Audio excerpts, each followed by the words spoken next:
We're here at Essaouira and we're here at the store na puro wood yung products and it's made of mahogany. Fuya, but it's mahogany in our language.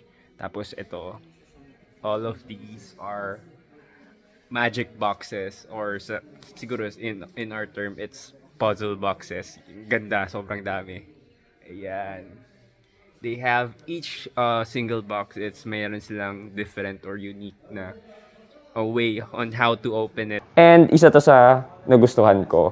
Ipakita ko sa inyo kung paano siya ma-open. Here you have two hinges. Okay.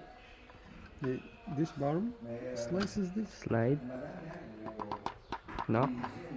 Okay. Key. After, push back the bees. Okay. Bottom, push like that.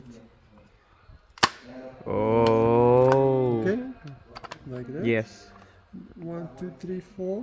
This is fixed. 1, 2, 3, 4. Fix also. Middle one here. Slices like that. Abracadabra. Up. Wow. Yes. Isa lang yon sa mga kita nyo na puzzle boxes at ToyCon. That's December 16, 17, and 18, SM Megamall Megatrade Hall. That's at 10 a.m. at 10 p.m. So, if you want to see more, punta na lang kayo doon sa ToyCon. Yun lang.